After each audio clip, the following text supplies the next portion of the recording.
otwarte morze. Żadnego punktu odniesienia.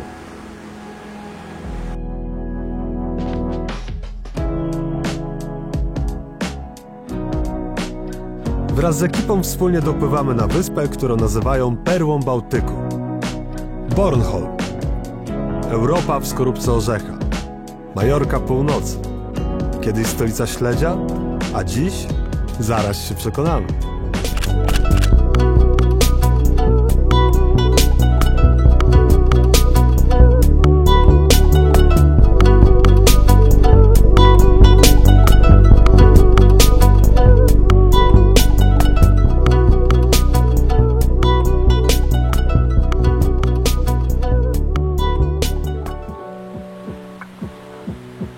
Jesteśmy w Duo de Feu. Latarnia, którą tu widzicie, powstała w latach 60. Jest najwyższą duńską latarnią morską i jednym z najważniejszych punktów nawigacyjnych na Morzu Bałtyckim.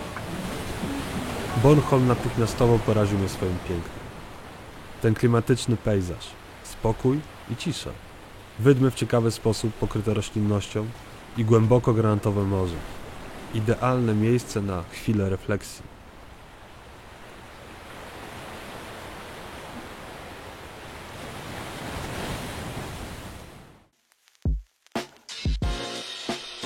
Następnego dnia rano udaliśmy się do wędzarni w Hasle.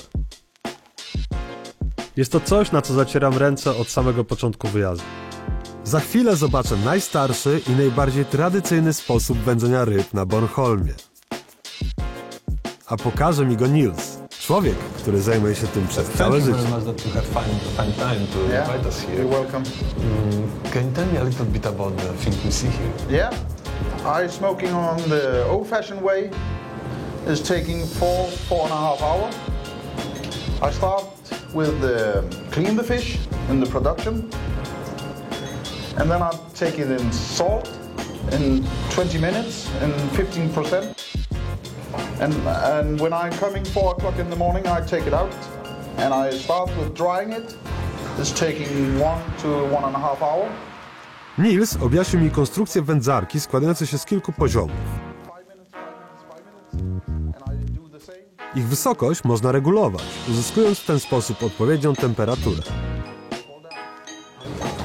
Ilość dymu w środku kontroluje się przy pomocy wielkich materiałowych płacht. The fish up in 30 minutes, and then I take a little bit more wood on this in this wagon there, and I have so much wood, and I start always inside there with the fish. How many fish I have on? If I have fish all the way down, and I start inside and I go out. Yeah. So big temperature in the start, and then you proceed through. And then I'm gonna smoke to the finish. Co tu dużo mówić. Człowiek, który poświęcił się swojej pracy i widać, że kocha to, co robi. A ja to szanuję. And I do it every day. I've been doing this in 33 years. Razem z ekipą zrobiliśmy zakupy w pobliskim sklepie, ładujemy się do busa i ruszamy dalej, a ja muszę zrobić notatki z tego spotkania. Im dalej na północ, tym bardziej kamienne jest wybrzeże. Mimo napiętego grafiku udało mi się namówić ekipę, żebyśmy zobaczyli jeszcze jedno miejsce. To klif, a jego nazwa to Jonskapelle. Przy okazji spaceru przez las naładowałem baterię na dalszą część wyprawy.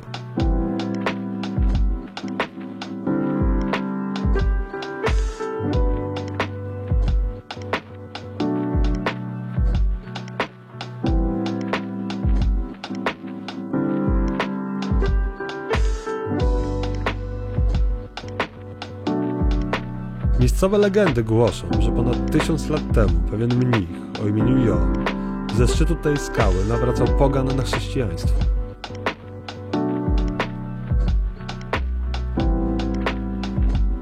Granice są po to, żeby je przekraczać. Mimo lęku wysokości stanąłem na klifie.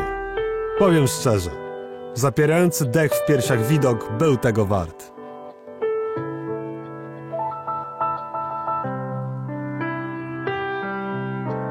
Następny punkt podróży to latarnia morska w Hammeren i spotkanie z latarnikiem.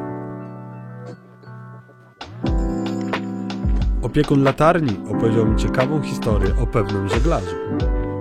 I heard the story about the lighthouse keeper. Yes. Who lives here, and he somehow connected with the plants. Can you tell me something about him? Yes, he's very, very special man. All the sailor, all the lighthouse keepers. Żeglarz, o którym rozmawialiśmy, podróżował po całym świecie handlując towarami. Po tym jak kilka razy poważnie zachorował, żona kazała mu osiąść na lądzie. W ten sposób został latarnikiem. Z podróży zostało mu mnóstwo nasion i sadzonek, które zasiał w pobliskim ogrodzie. Po pewnym czasie rośliny rozsiały się po całym Bornholmie. Podobno niektóre z tych gatunków można spotkać do dziś. Dowiedziałem się też, że większość latarników to często byli żeglarze. Oni najlepiej rozumieją komunikację na morzu i jak pomagać w nawigacji. Obok latarni znajdują się kamieniołomy. Z kamieni wydobywanych tam budowano drogi, chodniki, domy, porty oraz latarnie na Bornholmie. Widok stamtąd jest naprawdę niesamowity. Pode mną jezioro, a wkoło kamienne bloki i wszystko w intensywnych kolorach. Piękne miejsce. Chciałoby się tu zostać na dłużej, ale ruszamy dalej. Postanowiłem dowiedzieć się więcej na temat historii wyspy i otaczającego ją morza.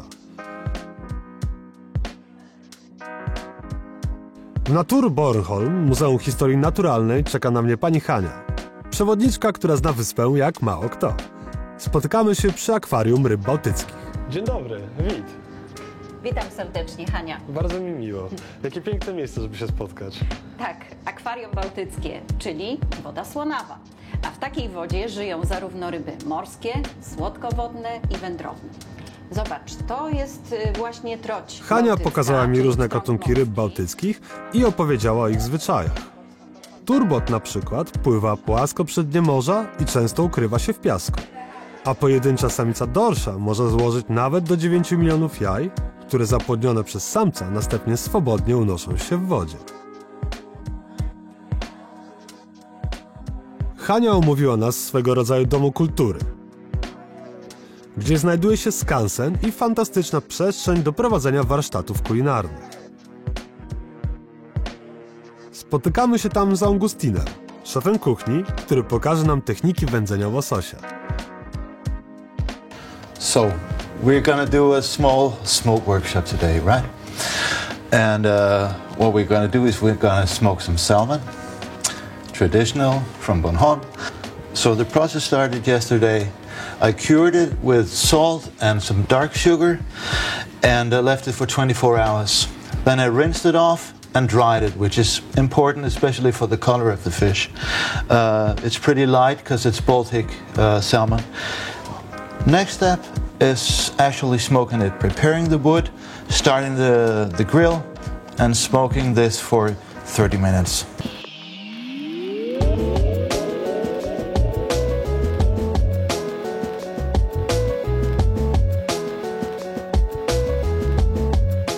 Wędzenie rozpoczęliśmy od rozpalenia węgla. W międzyczasie przygotowaliśmy młode gałązki jabłoni z pobliskiego sadu.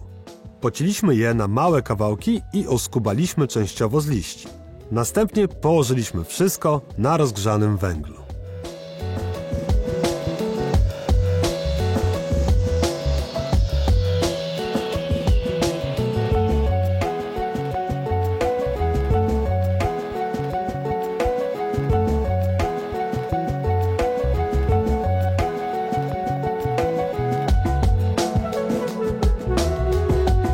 Augustin położył na ruszcie gałązkę jałowca i bałtyckiego łososia na cedrowej desce. Całość zostawiliśmy przykryte na pół godziny.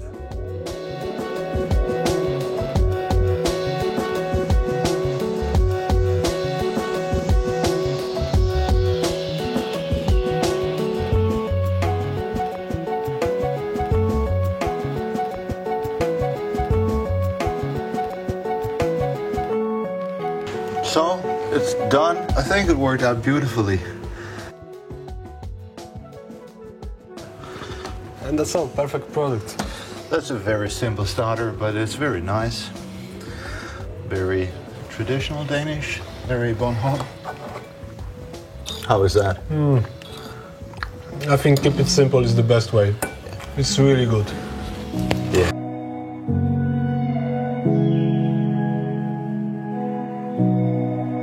Naprawdę mi się tu podoba.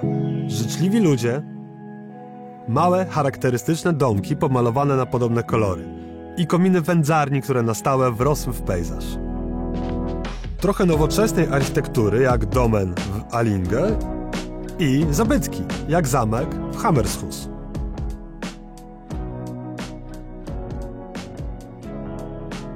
Bornholm jest niezwykle różnorodny.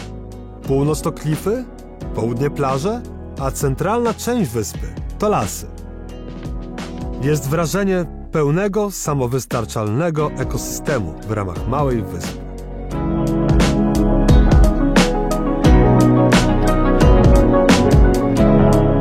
Czuję, że dopiero zaczynam poznawać to niezwykłe miejsce. Dobrze, że to nie koniec mojej przygody tutaj.